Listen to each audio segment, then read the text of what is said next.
The alarm screamed through Harmony's rest station at exactly 1900 hours. Hansel dropped his wrench and grabbed his tool belt. He had been fixing a broken air filter in Bay 7, and now every screen in the docking area flashed red. Emergency landing. All personnel report.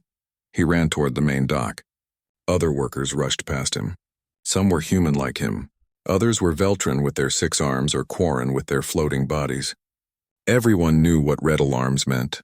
Someone was in serious trouble. When Hansel reached the viewing platform, he saw the ship. It looked terrible. The hull was black with burn marks.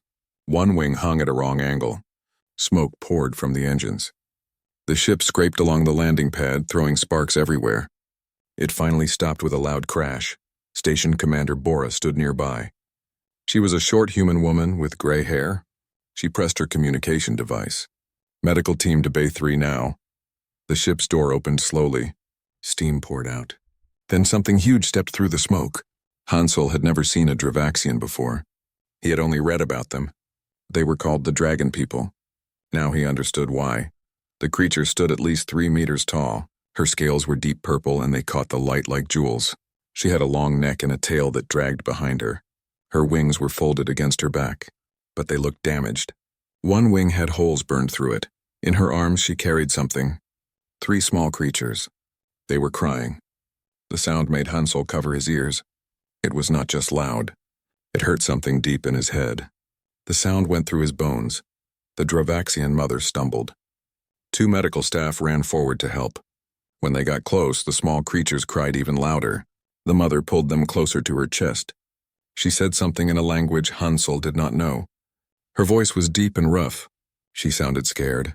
"Get a translator," Bora ordered. A small device was brought forward. The mother spoke again. This time, words came from the translator in standard language. "Please, my babies. They will not stop crying. 3 days, no sleep. Something is wrong. I cannot help them." The medical staff tried to take the small creatures. The mother let them. But when the doctor touched one baby, it screamed even louder. The other 2 joined in. The sound was so terrible that several people had to leave the bay. Even with his hands over his ears, Hansel felt the sound making him sick. Yuna arrived. She was the chief medical officer, a tall Korean woman with kind eyes. She pulled on special gloves and tried to examine one of the babies. The baby twisted away and cried harder. Its small mouth opened wide, showing tiny teeth. "What species are they?" Yuna asked. "Dravaxian," the translator said, speaking for the mother. "My hatchlings. Born 6 weeks ago. We were going home. Pirates attacked us. They killed my mate, destroyed our ship. I escaped in this cargo vessel, but the environmental systems failed. The temperature dropped. The vibration system stopped. Now my babies cry and I cannot make them stop." The mother's voice broke. Even through the translator, Hansel could hear her pain. She swayed on her feet. She looked ready to fall over. "We need to get her to medical," Yuna said. "And we need specialist. Has anyone here worked with Dravaxian young before?" Everyone looked around. No one raised their hand. Dravaxians were rare in this part of space. They kept to themselves. Their homeworld was far away. Bora touched her communication device again. "Send out a call. Any station personnel with Dravaxian experience report to medical bay? Anyone." They moved the mother and her babies to a special room. The room had reinforced walls. Good thing, too. The crying was getting worse. Through the window, Hansel watched different people try to help. A Veltran specialist tried singing in different tones. The babies cried louder. A Quarren doctor tried changing the air mixture. No change. A human nurse tried feeding them special formula. They refused it. Hours passed. The mother was now lying on a bed. She looked broken. Her beautiful scales seemed dull. Her eyes were half closed. Someone had bandaged her wing. But she kept watching her babies. The 3 small creatures were in a special container. They rolled around crying and crying. "This is bad," someone said next to Hansel. He turned. It was Taemin, a security officer. Another Korean human. They had shared meals sometimes in the station cafeteria. "The sound is hurting everyone on 3 decks," Taemin continued. "People are complaining. Some species cannot handle those frequencies. We might have to isolate the bay completely." "What about the mother?" Hansel asked. "What about the babies?" Taemin shook his head. "I do not know. This is above my level. I just keep people safe, but I feel sorry for her. Imagine losing your mate and then your babies will not stop crying. That would break anyone. Hansol looked through the window again. The mother had turned her long neck to face away from her babies. Her whole body shook. She was crying too, but silently. Something hurt in Hansol's chest.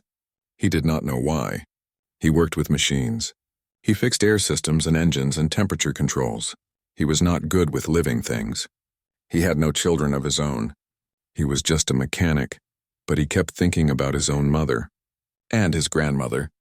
His grandmother used to sing to him when he was small and could not sleep. Old Korean songs. Simple melodies. He remembered feeling safe. I want to check their ship, Hansol said suddenly. What? Taemin looked confused. The Dravaxian ship. The mother said the environmental systems failed. Maybe if I fix them, maybe if the babies can go back to the right environment, maybe they will feel better. Taemin shrugged. Worth trying. Everything else has failed. Go ask Bora. Hansol found the commander. She looked tired. She listened to his idea and nodded. Fine, try it. We have nothing to lose, but be careful. That ship looks ready to fall apart. Hansol gathered his tools. As he walked toward the damaged Dravaxian vessel, he could still hear the crying. It echoed through the entire station. A sound of pain that would not stop. A sound that was breaking a mother's heart. He did not know it yet, but he was about to discover something that would change everything. The inside of the Dravaxian ship was freezing. Hansol could see his breath in the air. His fingers started going numb within minutes. He pulled his work jacket tighter and turned on his flashlight. The ship was bigger than he expected.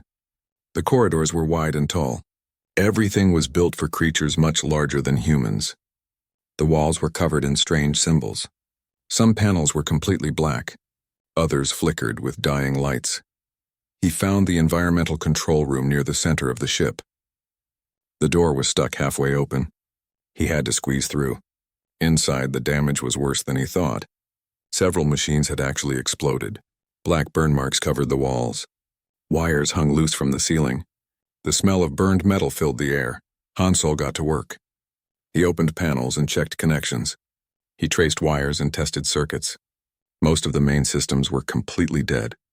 It would take days to rebuild them. Maybe weeks. He did not have that kind of time. The babies were suffering now, but then he found something interesting. There was a secondary system, a backup environmental control. It was damaged but not destroyed.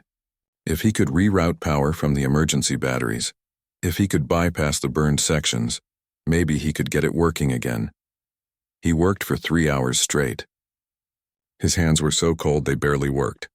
But slowly, piece by piece, he got the system running. A low hum started. Then a vibration ran through the floor. The temperature gauge started climbing. Hansol pulled out his communicator. Bora, this is Hansol. I have the environmental systems partially running. Can you tell me what a Dravaxian ship environment should feel like? There was a pause. Then Yuna's voice came through instead. Hansol, I am sending you the data now. They need high heat. Around 40 degrees Celsius. And they need constant vibration. Dravaxian eggs normally incubate in volcanic chambers. The vibrations are important for their development. Hansol looked at his readings. The temperature was climbing. Good. But the vibration system was complicated. It involved dozens of small machines placed throughout the ship. They created a rhythmic pulse, like a heartbeat, but most of them were destroyed. He tried to fix what he could. He got maybe 30% of the vibration system working. Better than nothing. But probably not enough. System is running at partial capacity, he reported. Best I can do without replacement parts. Good work, Bora said. Get back here. You have been in there too long. You need to warm up. Hansol made his way back through the ship. As he walked, he felt the vibration through his boots. It was gentle, rhythmic, actually kind of soothing. He found himself matching his steps to the pulse. When he got back to the medical bay, things had gotten worse. The mother was now completely unconscious. The medical staff had given her something to help her sleep.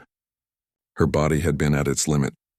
The 3 babies were still in their container, still crying. The sound drilled into Hansol's head. Through the window, he saw Yuna and 3 other doctors standing around the container. They looked lost. One doctor had his hands over his ear holes. A Veltran nurse was preparing another round of tests. Han Solo did not plan what happened next. He did not think about it. He just acted. He walked through the door into the medical room. "Hey, you cannot be in here," someone said. But Han Solo ignored them. He walked right up to the container. The 3 babies were small, maybe the size of human cats. They had soft scales that looked almost transparent. Their wings were tiny and folded tight. Their eyes were squeezed shut as they cried. Han Solo sat down on the floor. He was still cold from the ship. His jacket smelled like burned metal. He probably looked terrible, but he started humming. It was the song his grandmother used to sing. Jajang uri egi. Sleep, sleep, our baby. The melody was simple, just a few notes that repeated. Nothing special, just an old Korean lullaby that was probably hundreds of years old. He hummed it softly. He did not sing the words, just the tune. The crying started to change. One baby's voice caught, hiccuped, then went quiet. Its small head turned toward Han Solo. He kept humming, low and steady, the same rhythm over and over. The second baby stopped crying. Then the third. All 3 small creatures were now looking at Han Solo. Their eyes were large and dark. They blinked slowly. The room had gone completely silent. Every person stood frozen, staring. Han Solo continued the lullaby. The first baby made a small sound. Not a cry, more like a chirp. The second baby answered with its own chirp. Then the third. They started moving, crawling. Their small legs pushed them forward. The container had a low edge. One by one, they climbed over it. They moved toward Han Solo. "Should we stop them?" Someone whispered. "No," Yuna said. Her voice was full of wonder. "Let him continue." The 3 babies reached Han Solo. They climbed onto his lap. They were heavier than he expected. Their scales felt warm and smooth, like sun-heated stones. They settled against him, curling into small balls. One baby pressed its head against Han Solo's chest. Right over his heart, Han Solo kept humming. He was afraid to stop, afraid the crying would start again. So he just sat there, cold, tired, with 3 alien babies sleeping on his lap, and he hummed his grandmother's song. Yuna slowly walked closer. She had a scanner in her hand. She waved it over the babies. Then she looked at Han Solo with wide eyes. "Their heart rates are slowing," she said quietly. "Their stress hormones are dropping." "Han Solo, what are you doing?" "Just singing," he whispered. "An old lullaby. My grandmother used to sing it to me." "The vibration," Yuna said suddenly. "Look at the readings. Your humming creates a vibration pattern. It is similar to what their ship should produce, but more organic, more natural." Another doctor leaned in to look. "Remarkable. The human vocal cords create frequencies that match the Dravaxian incubation vibrations. But how would he know to do this?" "I did not know," Han Solo admitted. "I just thought they seemed scared. Babies cry when they are scared. Music helps human babies. So maybe," he trailed off. It sounded stupid when he said it out loud, but Yuna smiled. "You treated them like human babies. You used human instincts, and somehow it worked." Across the room, the mother stirred. Her eyes opened slowly. She lifted her long neck. When she saw her baby sleeping peacefully on the strange human, she made a sound. A deep rumbling sound that came from her chest. The translator device spoke. "Gratitude. Deep gratitude. Thought I was losing them. Thought I had failed. Thank you, small warm one. Thank you." Then her eyes closed again. But this time she looked peaceful. Not broken anymore. Just tired. Han Solo sat on that floor for 2 more hours. He hummed until his throat hurt. He hummed until the babies were deep asleep. He hummed until he was sure they would not wake up crying again. And outside in the corridor, word was already spreading through the station. The human mechanic had done something impossible. He had soothed the dragon babies to sleep with just his voice. News traveled fast through Harmony's rest station. By the next morning, everyone knew about Han Solo and the Dravaxian babies. People kept stopping him in the corridors. They wanted to hear the story. They wanted to know how he did it. Han Solo did not like the attention. He just wanted to do his work. Fix machines, stay quiet. But everywhere he went, people stared. "You are famous now," Taman said at breakfast. They sat in the station cafeteria. The room was full of different species eating different foods. "I do not want to be famous," Han Solo said. He poked at his rice. "I just hummed a song." A song that worked when nothing else did. The medical team tried everything. Special formulas, temperature adjustments, light therapy, sound generators. Nothing worked. But you sat down and hummed, and those babies fell asleep like magic. It was not magic. Yuna explained it. The vibrations from my voice matched what they needed. That is all. Taman shook his head. That is not all. I talked to the xenobiology team this morning. They said Dravaxian babies are extremely sensitive. They can sense emotions. They can feel stress and fear. When their mother was panicking, they panicked. When doctors who did not understand them tried to help, they felt wrong. But you were calm. You treated them gently. That mattered. Hansel thought about this. He remembered sitting on that floor. He had been cold and tired. But he had also felt calm. His grandmother's song always made him feel calm. Maybe the babies felt that too. His communicator buzzed. It was Yuna. Hansel, can you come to Medical Bay? Karatha is awake and wants to speak with you. Karatha. That was the mother's name. He had learned it last night. When Hansel entered the medical bay, Karatha was sitting up. She looked much better. Her scales shone again. Her eyes were clear. The bandages on her wing had been changed. Next to her bed, the 3 babies slept in their container.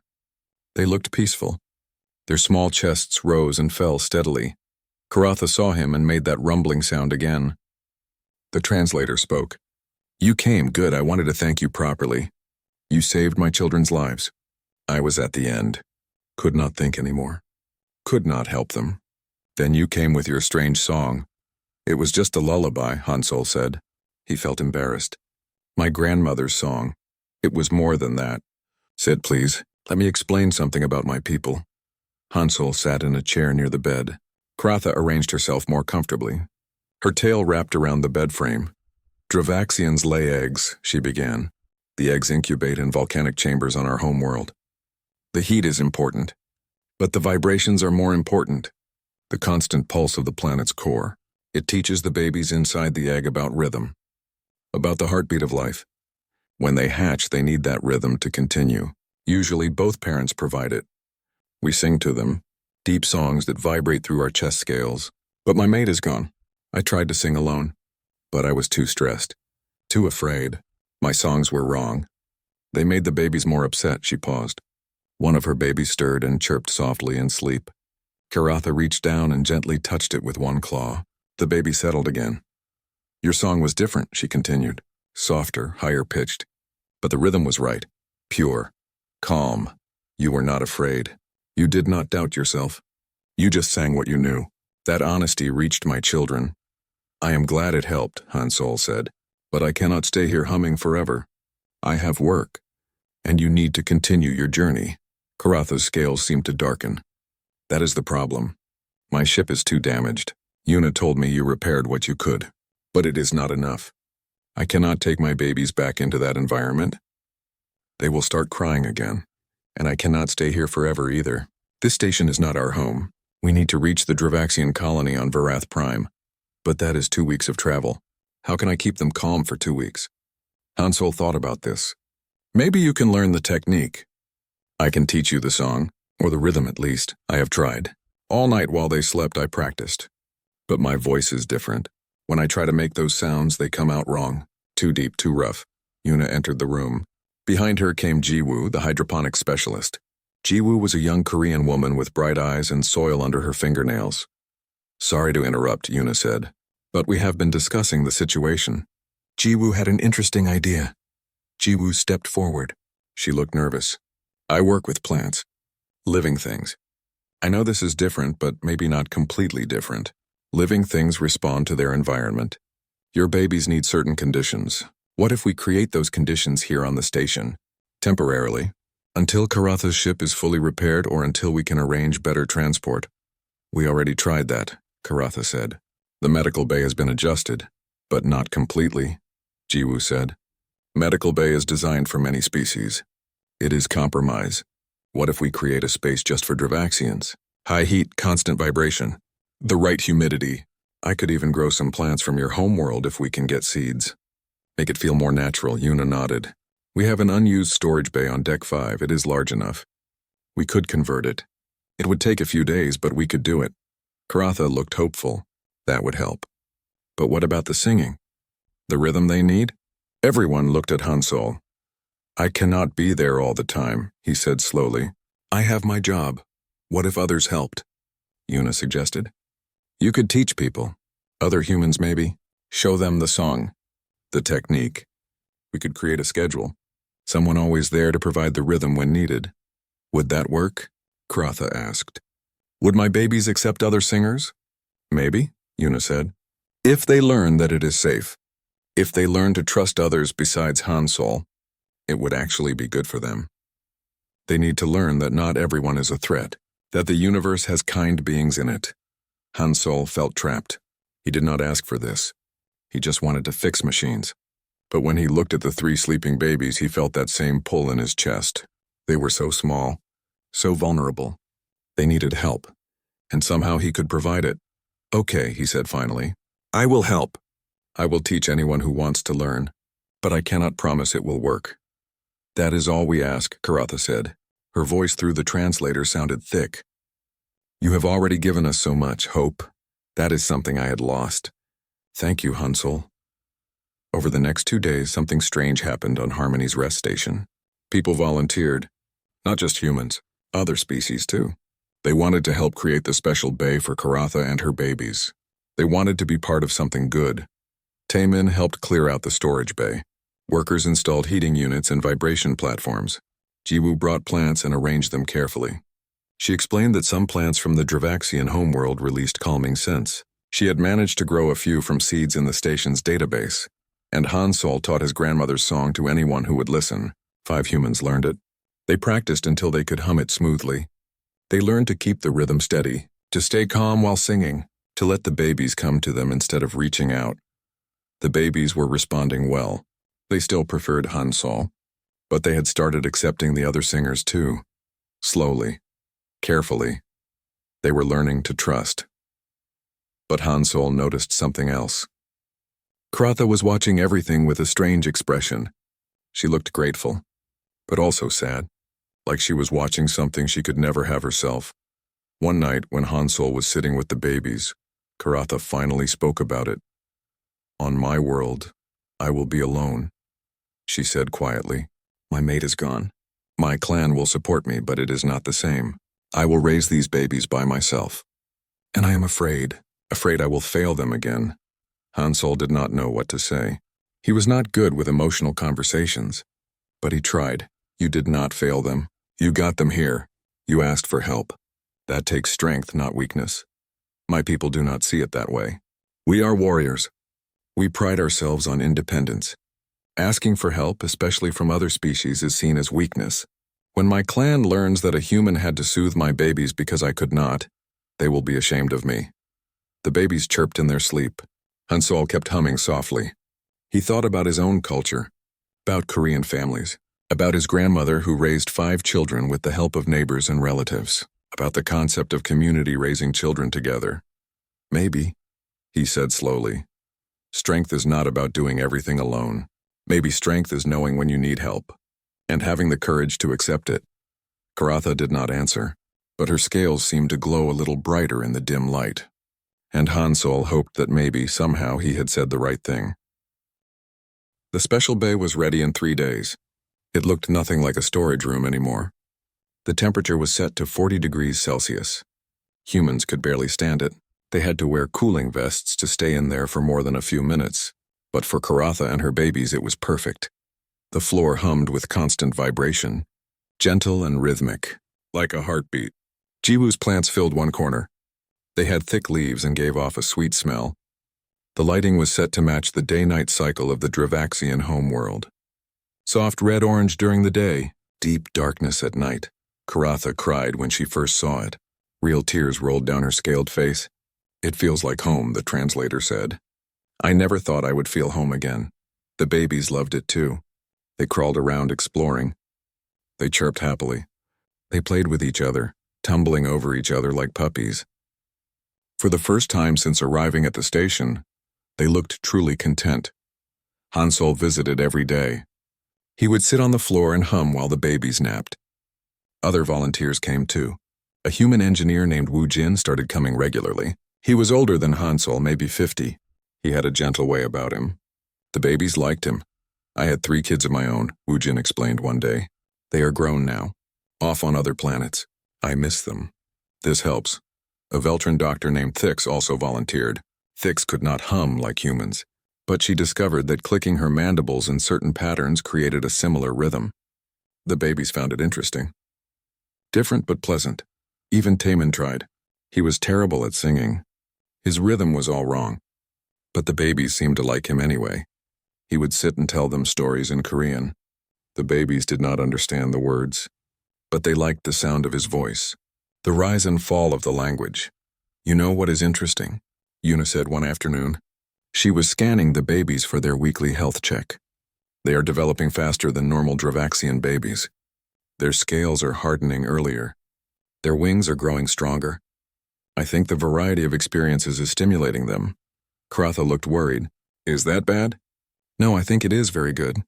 Look at this, Yuna showed her the scans. Their brain development is remarkable. All this exposure to different voices, different beings, different approaches. It is teaching them adaptability. Most Dravaxian babies only know their parents and maybe a few clan members in the early weeks. Your babies are learning that the universe is full of different beings, and that difference is not scary. Karatha was quiet for a long time. Then she said, "That is not how we usually raise our young. We keep them isolated at first, protected. We teach them to be strong and independent, to trust only clan. Is that what you want for your children?" Yuna asked gently. "Given everything that has happened?" Karatha looked at her 3 babies. Vix, the largest, was currently investigating Woojin's tool belt. Moth, the middle one, was chirping along with Hansol's humming. And Kree, the smallest, was curled up against Jiwoo, who was reading something on her data pad. "I want them to be happy," Karatha said finally. "I want them to be strong, yes, but also kind. I want them to know that the universe has good beings in it. Beings who will help. Not everyone is an enemy." "Then you are already giving them something precious," Yuna said. "But good things never last forever." On the 7th day, a ship arrived at Harmony's rest station. It was a Dravaxian vessel, large and impressive.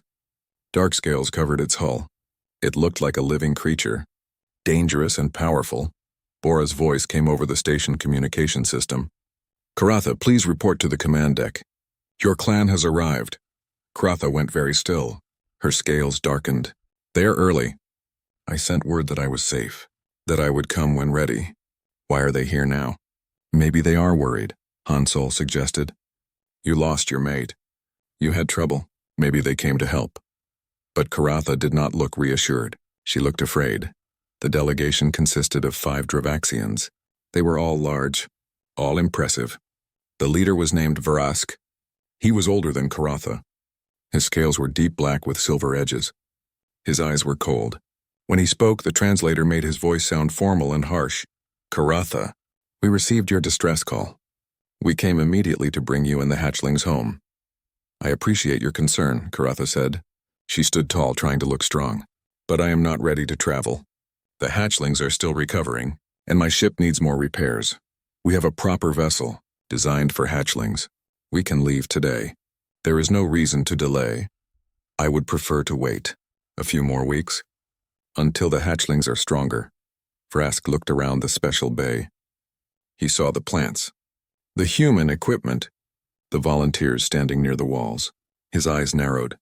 "What is this place? Why are there aliens near your hatchlings? These beings helped me. When I could not soothe the hatchlings, they found a way. They created this space for us. They have been teaching the hatchlings to trust, teaching them to trust aliens." Vrask's voice went cold. "This is wrong, Karatha. Hatchlings should only bond with Dravaxians. This is our way. This is how we remain strong. But I am alone," Karatha said. Her voice shook. "My mate is gone. I needed help. These beings gave it freely. That is the problem." Vrask stepped closer. He towered over everyone. "You accepted help from aliens. You let them touch your hatchlings. You let them sing to them with their strange songs. This is weakness." "It is not weakness." Karatha's voice rose. "It is survival. My hatchlings were suffering. I was at the end of my strength. These beings saved us, because you failed them. A proper Dravaxian mother does not need alien help." The words hit Karatha like physical blows. She seemed to shrink. Her scales went dull. Hansol saw tears in her eyes again. That is not fair, Hansol heard himself say. Everyone turned to look at him. He immediately wished he had stayed quiet. But it was too late now. What did you say, human? Vrask turned his cold gaze to Hansol. I said it is not fair. Kratha did not fail. She survived a pirate attack. She escaped with her babies. She flew a damaged ship to safety. She asked for help when she needed it. That is not failure. That is courage. You do not understand our ways, human. You are soft. Your species coddles their young. We make our children strong. Independent, that is why Dravaxians are warriors. And that is why her babies were crying, Hansol said. He felt anger now. Proper anger. Because your way left them alone and scared. Because your way says asking for help is wrong. But no one raises children alone. Not humans. Not anyone. Children need communities. They need many people to love them and teach them. That is not weakness. That is how the best children are raised. Vrask stared at him. The silence was terrible. Then Vrask said, I challenge this arrangement. Karatha, you will prove you can properly care for your hatchlings without alien help. If you fail, they come home with us. The clan will raise them properly. What? No, Karatha looked panicked. You cannot take my babies, and we can and we will. If you are unfit to raise them, we will conduct a test tomorrow. You will soothe the hatchlings alone. No humans, no alien tricks. Just you and them. If they remain calm, you keep them. If they cry and you cannot comfort them, they come with us. But they trust the others now. They are used to multiple caretakers. If I suddenly shut everyone else out, they will sense something is wrong. Then you should have thought of that before letting aliens near them. Vrask turned to leave. Tomorrow. Noon station time. Be ready. After the delegation left, Karatha collapsed. She curled up on the floor. Her babies came to her, chirping with concern. They pushed their small heads against her, but she barely responded. This is not right, Yuna said. She looked angry. He is setting her up to fail. Can he really take the babies? Wujin asked. Legally, Dravaxian clan law gives elders authority over hatchlings if the parent is deemed unfit, Bora said. She had been watching from the doorway. And on a Dravaxian station, Vrask's word would be law. But this is my station. Human law applies here too. I can delay them, but not forever. Hansol sat down next to Karatha. The babies immediately climbed on him, but he gently pushed them back toward their mother. Karatha, listen to me. You are not going to fail. We will figure this out. How? Her voice was broken. He is right. Without you, without the others, they will cry. They have learned to expect help. I taught them that. I taught them wrong. No, Hansol said firmly. You taught them right. You taught them to trust. You taught them that the universe has kind beings. That is the right lesson. Vrask is wrong, and we are going to prove it. But even as he said it, Hansol did not know how. How do you win against someone who controls the rules? How do you prove that love and community are stronger than old traditions? He did not know yet. But he was going to figure it out. Because those 3 small babies deserved better, and so did their mother. That night, the volunteers gathered in the station cafeteria. Everyone was upset. They had all heard about Vrask's challenge. They all knew what it meant. If Karatha could not soothe her babies alone, the clan would take them away. It is rigged, Taman said angrily. He hit the table with his fist. The babies have bonded with all of us. They expect us to be there. If Karatha suddenly shuts everyone out, of course they will be upset. Vrask knows that. Can we protest? Jiwoo asked. This is a human station. Do Dravaxian laws even apply here? Bora shook her head. It is complicated. Karatha is Dravaxian. The babies are Dravaxian. Their clan has legal authority over family matters. I can delay the process. I can make things difficult. But if Vrask pushes, if he claims Karatha is unfit, he might win, especially if the babies cry during the test. Then we need to make sure they do not cry, Yuna said. But we cannot be there, Wujin pointed out. That is the whole point of the test. She has to do it alone. Everyone sat in frustrated silence. Hansol stared at his coffee. His mind was racing. There had to be a solution. There had to be a way. Then he remembered something Karatha had said, about how Dravaxian parents both sang to their babies. Both provided the vibration and rhythm. She had been trying to do it alone, and failing because she was too stressed. What if she was not stressed? Hansol said slowly. Everyone looked at him. What if Karatha felt confident, supported? What if she knew we were there even if we were not physically in the room? Would that change how she sings? Would the babies feel that difference? Maybe, Yuna said thoughtfully. Emotional state affects everything. Voice patterns, pheromones, body language. If Karatha felt strong and supported, she would project that. The babies would sense it. But how do we make her feel supported when we cannot be there? Jiwoo asked. An idea was forming in Hansol's mind. It was strange. Maybe stupid, but maybe it could work. We need to show Verask something, he said. We need to show him that Karatha is not weak. That accepting help is not failure. We need to show him what real strength looks like. How? Taemin asked.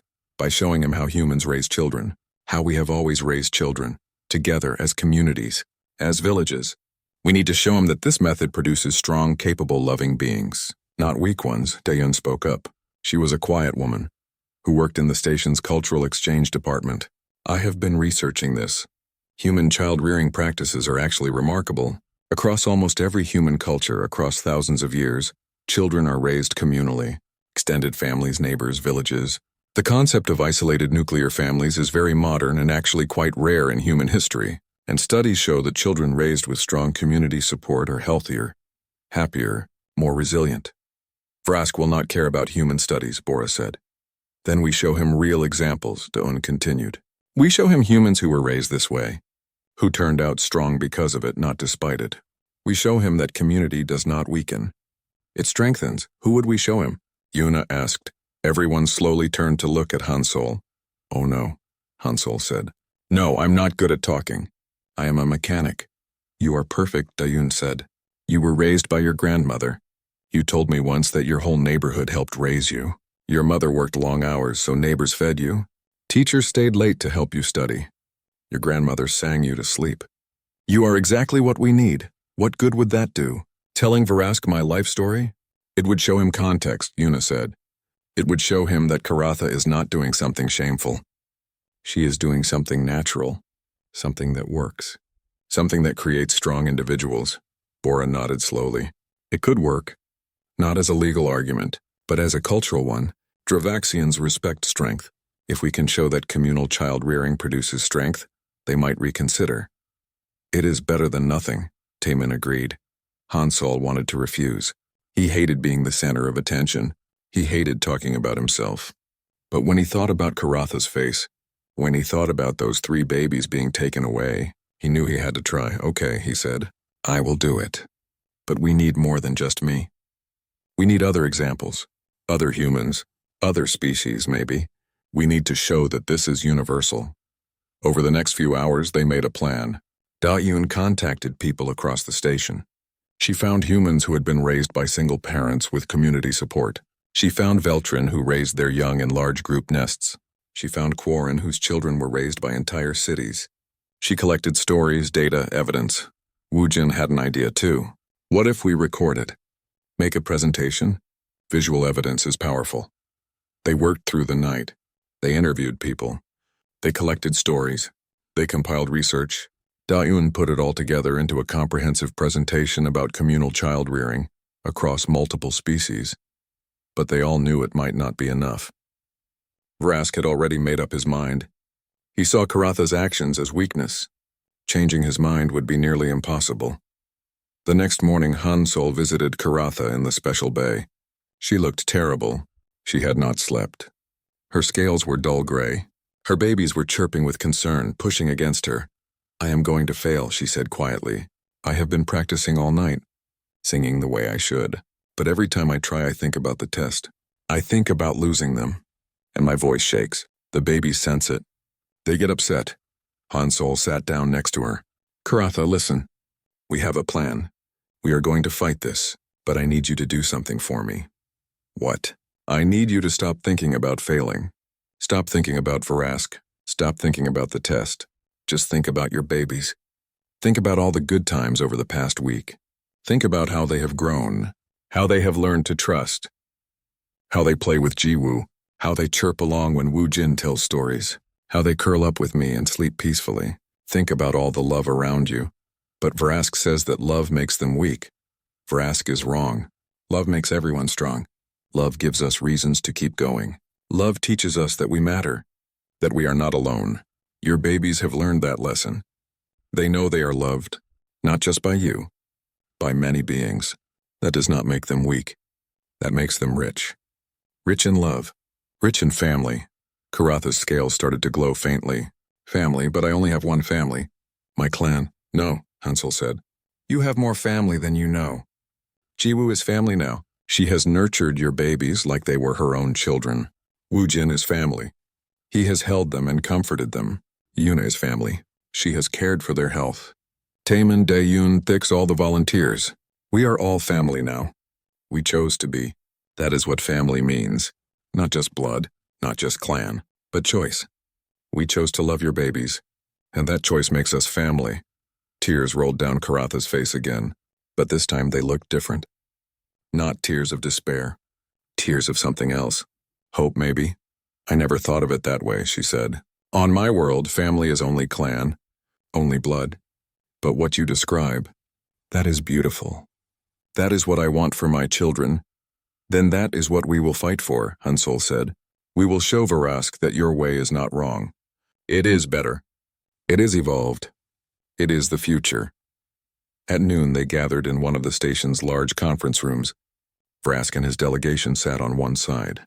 Karatha sat alone on the other side with her 3 babies in a special container. The volunteers all stood at the back of the room, and Bora sat at the head of the table as the neutral judge. We are here to conduct the test, Vrask said. Karatha will attempt to soothe her hatchlings. No assistance, no alien interference. If she succeeds, she may keep them. If she fails, they come with us. Before we begin, Bora said, there is something the station residents would like to present. A cultural context argument. I believe it is relevant. Vrask looked annoyed. What is this? We agreed to a simple test. You asked for a test of Karatha's fitness as a mother. We believe that fitness must be judged with proper cultural understanding. Please allow us 10 minutes, then we will proceed with your test. Vrask waved a clawed hand dismissively. Fine, 10 minutes. But it will not change anything. Daeun stepped forward. She activated a large screen. The presentation began. She showed data about communal child-rearing across dozens of species. She showed studies about child development. She showed evidence that children raised with strong community support were actually more independent, more capable, more resilient than children raised in isolation. Then the personal stories began. Woojin talked about raising his own children with the help of neighbors and friends.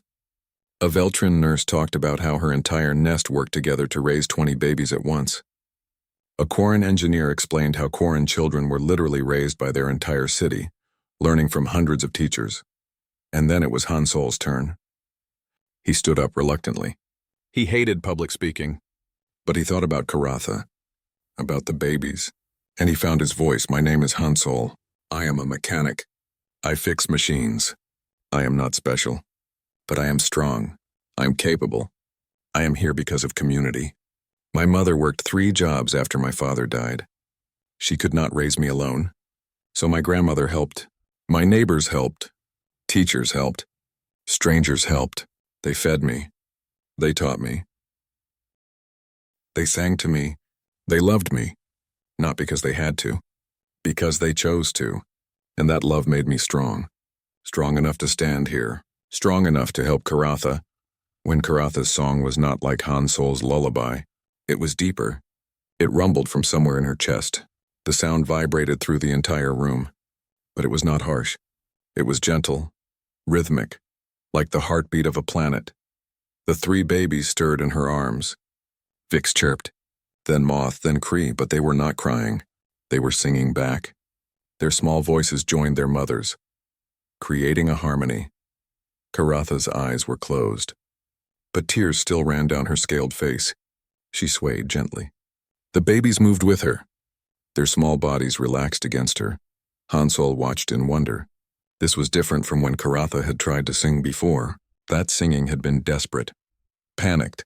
This singing was confident, peaceful. What had changed? Then he understood. Karatha was not alone anymore, not in her heart, even though no one was touching her, even though she held her babies by herself. She could feel everyone behind her, supporting her. believing in her. That support gave her strength.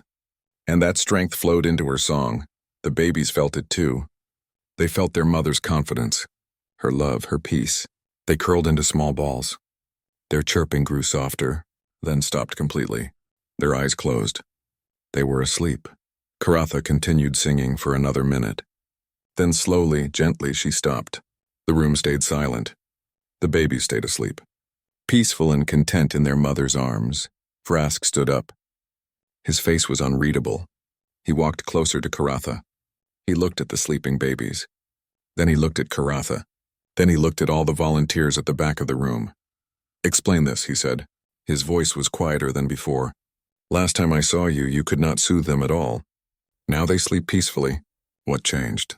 Karatha opened her eyes. She looked directly at Vrask. "Everything changed. I changed.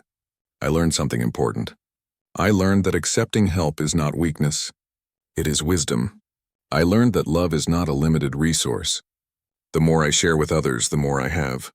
My babies have learned this too. They have learned to trust, to accept care from many beings, and that has made them strong. Not weak, strong. They slept because you were alone with them," Vrask said.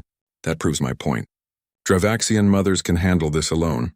"No," Karatha said firmly. "They slept because I was not alone. I carried the strength of my community with me.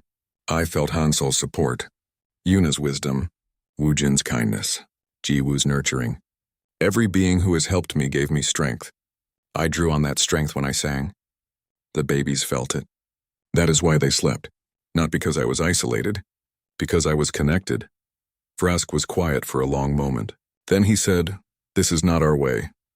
"Maybe our way needs to change," Karatha said. "My mate and I were going to raise these babies alone. We were going to be strong and independent. And maybe it would have worked, but my mate is gone. And I am here, and I have learned that there is a different kind of strength, a strength that comes from connection, from trust, from accepting that we need others. Is that so terrible?" Another Dravaxian from the delegation spoke up. Her name was Teresh. She was smaller than Vrask. Her scales were green-blue. "I lost my mate 3 years ago," she said quietly. "I raised my hatchling alone. It was the hardest thing I have ever done. I nearly broke. Many times. I wish I had help. I wish I had what Karatha has found here." Vrask turned to her sharply. "You never said this. Because I was ashamed. Because our culture says I should have been strong enough alone. But I was not. I barely survived. And my hatchling sensed my stress. It made him anxious, fearful. Even now he struggles. He does not trust others. He does not know how to ask for help. I taught him that suffering alone is strength. But I was wrong. I see that now." A third Dravaxian spoke. His name was Makor. He was young. His scales were still bright red. "My parents raised me the traditional way. Isolated, independent, strong. But when I left home, I did not know how to connect with others. I did not know how to make friends. I did not know how to ask questions. It took me years to learn these things. Years of being lonely. If I have hatchlings someday, I want them to know connection from the start. I want them to know that the universe is full of beings they can trust." Vrask looked around at his own delegation. They were not agreeing with him anymore. They were thinking, questioning, reconsidering. "You have all been seduced by human ideas," Vrask said, but his voice had lost its certainty. "Or maybe," Teresh said gently, "the humans have something to teach us. They are young in the galaxy, new. But they have survived for thousands of generations on their home world. They have spread to many planets. They have thrived. Maybe their way of raising children is part of why they succeed." Bora spoke up. "Elder Vrask, I have a proposal. Karatha has passed your test." She soothed her babies. "They are calm and healthy. According to your own rules, she keeps them. But I propose something additional. Let Karatha continue her journey to Varath Prime Colony. Let her raise her babies with community support. And in 1 year, we check on them. We see how they develop. If they are weak, fearful, incapable, then you were right.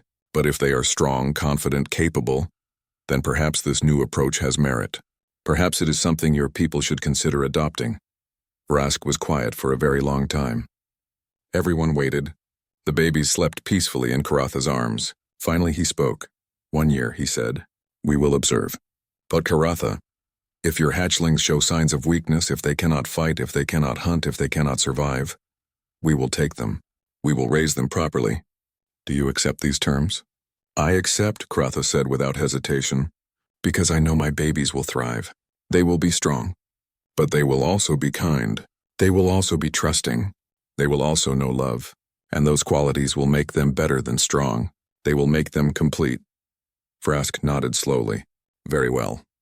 We will leave you to your journey. But we will watch. Do not disappoint us, Karatha. The delegation prepared to leave, but before they went, Teresh approached Karatha privately. May I hold one of them? She asked quietly. Just for a moment? It has been so long since I held a young hatchling. Karatha smiled. Of course, here, this is Moth. Teresh took the small baby carefully. Moth stirred but did not wake. Teresh's eyes filled with tears. So warm, so perfect. You are lucky, Karatha. You have found something special here. Do not let it go. I will not, Karatha promised. After the delegation left, the volunteers gathered around Karatha. Everyone was talking at once, celebrating, laughing. The tension was broken. They had won. The babies were safe, but Hansol felt something strange. Not quite satisfaction, not quite joy. Something incomplete, Yuna noticed. She came over to him. You are quiet, we won. Why do you look worried? 1 year, Hansol said. They want to check on the babies in 1 year. What if Virask was right? What if raising them this way makes them weak? What if we made it harder for them to survive in their own culture? We did not make anything harder, Yuna said firmly. We gave them more tools, more options. They will still learn Dravaxian ways from their mother, but they will also learn human compassion, Veltran cooperation, Quarren innovation. They will be bridge beings, comfortable in multiple cultures. That is not weakness. That is the future. I hope you are right, Hansol said. I know I am right, and in 1 year, we will prove it. Over the next 2 weeks, Hansol and the other engineers worked to fully repair Karatha's ship. They replaced the damaged systems. They upgraded the environmental controls. They made sure the vibration platforms were perfect. They even added a few extra features. A communication system so Karatha could call for help if needed. A database of lullabies from different species. A holographic projector so the babies could see their friends even from far away. When the ship was finally ready, Karatha stood in the docking bay with her babies. They were so much bigger now, stronger. Their scales had hardened. Their wings were developing properly. They could walk and run and climb. They played together constantly, and they were still remarkably calm and happy. All the volunteers came to say goodbye. Jiwoo brought plants for the ship. Woojin brought toys he had made. Taemin brought a security beacon. In case pirates bother you again, he said. Press this and the station will send help immediately. Yuna brought medical supplies and a complete health record. The doctors at Vareth Prime will want to see this. Your babies are developing beautifully. Dayun brought a cultural database, stories and information about all the species they have met, so they can remember, so they can learn more. And Hansol brought something simple, a small recording device. I recorded the lullaby, my grandmother's song, so you can play it for them if they need it. If I'm not there. Karatha took each gift with deep gratitude. Then she bent down to Hansol's level. She was so large that even bending, she was taller than him. You saved my life, she said through the translator. You saved my babies. You taught me about strength. Real strength. I will never forget you, Hansol. You are clan now, honorary Dravaxian. If you ever need anything anywhere in the galaxy, call on me. I will come. I just hummed a song, Hansol said. He felt embarrassed again.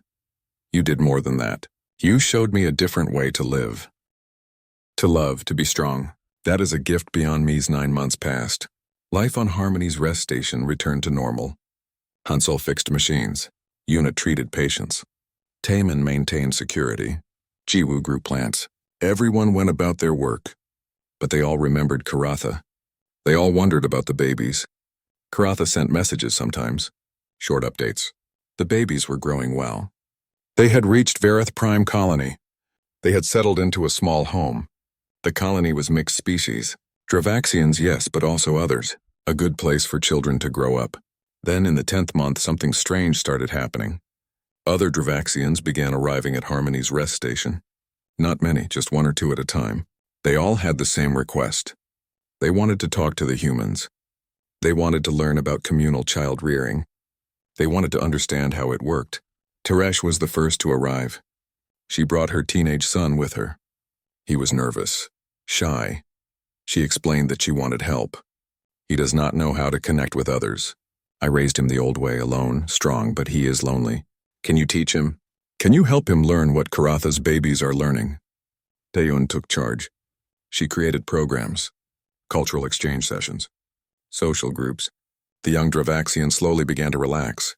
He started talking to other species. Making friends, learning, more came. Parents with young children, single mothers like Karatha. They had all heard the story. Some from Teresh, some from the delegation members, some from Karatha herself. The story of the human who sang to dragon babies. The story of the community that raised them. This is remarkable, Bora said one day. She and Hansol were having lunch in the cafeteria. You started a cultural shift, without even trying. I did not start anything, Hansol protested. I just hummed a song. You showed them a different way. Sometimes that is all it takes. One example, one success story, then others dare to try. Yuna joined them. She looked excited. I just got a message from Karatha. She wants to know if we can visit. Before the 1-year mark, she says the babies are asking about us. They remember us. They want to see us again. Can we leave the station? Hansol asked. I am taking my vacation time, Yuna said. I have not used it in 3 years. Bora already approved it. Taemin and Jiwoo want to come too. And we thought you should definitely come. You are the one they will want to see most. Hansol felt nervous. What if they have changed? What if they do not remember? Only one way to find out, Yuna said with a smile. 2 weeks later, a small group left Harmony's Rest on a transport ship. Hansol, Yuna, Taemin, Jiwoo, and Dayun. The journey to Vareth Prime took 5 days. Hansol spent most of the trip worrying. What if the babies were different now? What if they had forgotten? What if Varask had been right? And raising them with community support had made them weak. But when they landed at Vareth Prime Colony and stepped off the transport, all his worries disappeared. 3 shapes came running across the landing pad. They were much bigger now, almost the size of human adults. Their scales had hardened and shone beautifully. Their wings were still developing but looked strong. They moved with grace and power, and they were shouting in perfect standard language. Hansol! Hansol, you came. You came! They crashed into him. All 3 at once. Nearly knocked him over. They rubbed their heads against him. They made chirping sounds mixed with deeper rumbles. They were crying. Happy tears. We missed you, Moth said. Her voice was high and musical. We told Mother you would come, Vic said. His voice was deeper than his sister's. We practiced our language, Kree said. She was still the smallest but full of energy. We learned standard language so we can talk to you properly. Hansol felt his own eyes getting wet. I missed you too, all of you. Look how big you are. Karatha approached more slowly. She looked magnificent. Her scales gleamed. Her wing had healed completely. She looked healthy and happy. Welcome to our home, she said. Thank you for coming. It means everything to the children. They are speaking standard language, Yuna said in amazement. Most Dravaxian children do not learn other languages until they are much older. They insisted on learning, Karatha said. They wanted to be ready when you visited. Come, let me show you our home. The colony was beautiful. It sat in a valley surrounded by volcanic mountains. The heat from the mountains kept the temperature high, perfect for Dravaxians, but the colony itself was mixed. Dravaxian buildings stood next to structures from other species. Children of different species played together in common areas. Karatha's home was modest but comfortable. She showed them around with pride. The sleeping chambers for the babies, the kitchen area, the study room, and on every wall pictures of the volunteers from Harmony's Rest, pictures of Hansol holding the babies when they were small, pictures of Jiwoo's plants, pictures of everyone who had helped. They look at these every day, Karatha said. They never forgot. They never stopped talking about all of you. Over the next 3 days, the visitors spent time with Karatha and her children. They saw how the babies had grown, not just physically, in every way. Vic showed them his school. He was studying engineering. He wanted to build ships someday. Like Han Sol builds things, he explained. I want to fix things. Help people. His teachers said he was their best student. Smart, focused, and always willing to help classmates who struggled. Moth showed them her art. She painted beautiful pictures of different species, different worlds. I want to be an ambassador, she said. I want to help species understand each other. Like Daun does, her art was remarkable, full of emotion and detail. Her teachers said she had a gift for seeing beauty in everything. Cree showed them her collection of plants. She had been growing them with help from the colony's gardens.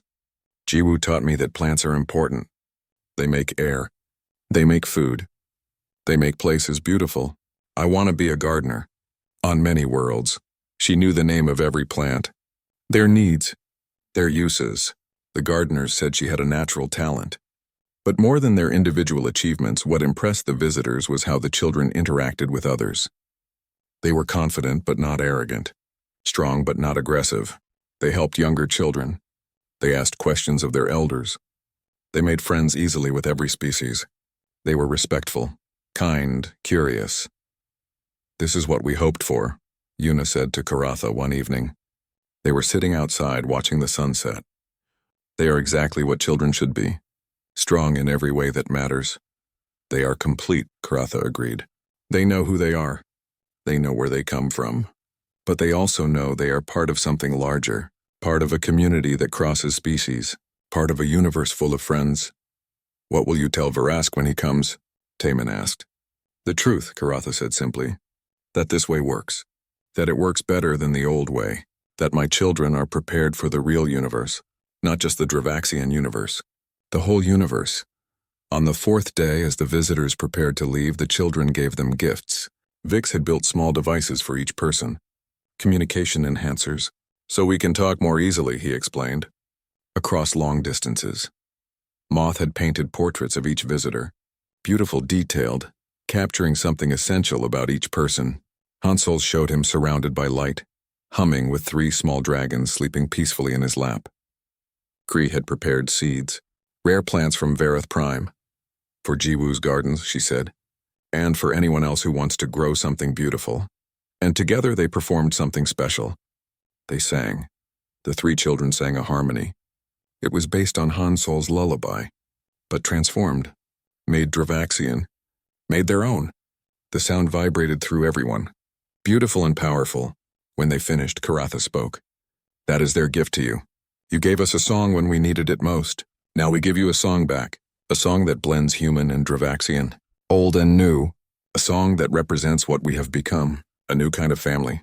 Hansol could not speak. He just hugged each child. And Karatha. And tried not to cry. You will come back? Cree asked.